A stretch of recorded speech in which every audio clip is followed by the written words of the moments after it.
I'm Edgar Gierbolini, and I'm from San Juan, Puerto Rico.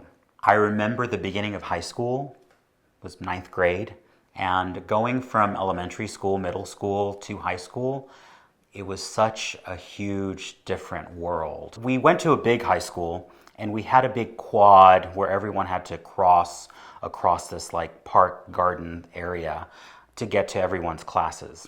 And there was this group of folks, we called the kickers because of the cowboy boots that they wore. And they huddled kind of in a corner, and every time people would pass through the quad, they would just catcall people, and especially me. And either because I swished, or I walked a little bit, or I talked a bit with the lips. But I remember one in particular, this guy, he would catcall me, and he would be like, "Hey, faggot."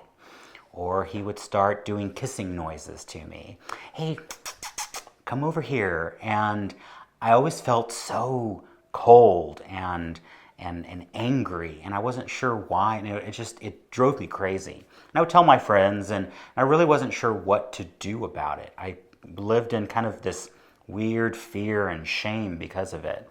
So me and my little core group of friends, we would chat about it, and we knew it was an issue, and he bullied other people and did the same thing to them.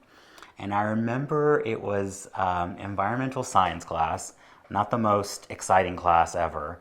And there in class, my friend Erica, she whispered to me, next to the chair, and she was like, "Hey," and out of her bag, she pulls like the biggest roll of duct tape you've ever seen.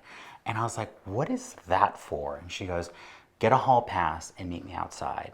So I got a hall pass and I meet her outside, and she goes, "Follow me." We ended up at his locker, and she pulled out the tape. She says, "We're going to tape up his locker."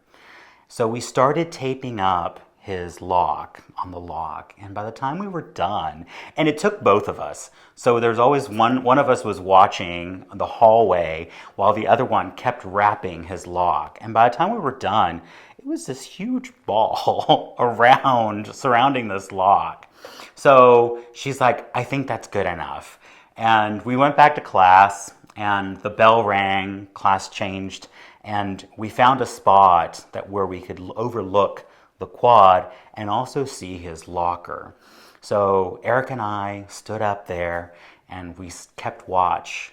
And sure enough, he gets to his locker, and he had his normally ruddy cheeks turned, blanched, completely white. He started jumping up and down like a little leprechaun, totally ticked off, like, "What happened? And who did this?" And his little cronies that he always like bullied other people with, he kept on messing with them, like, "Did you do this? Who did this?" And somebody gave him like some kind of blade, and he still couldn't cut open because it was too big. So he couldn't change out his books for the next class. And Eric and I are laughing from the top watching this. And I remember feeling relieved and also empowered. It was the first time in my life I had taken a stand against someone that had done something against me. He never bullied anybody else after that. He would look at me, and either he found out that I was a part of what happened to his locker, but he would look away, and we'd be a lot quieter. Like, catcalling stopped in the quad, and nobody else got bullied by him and his group. I think everyone has a bullying story, especially in our community, and I think it's important for those people that are just now facing bullying to understand that, unfortunately, it's a universal problem. Everyone faces that. It's all about what your reaction to the action is. And to this day, I can't see a roll of duct tape without smiling and laughing and thinking it's kind of a symbol of my own empowerment.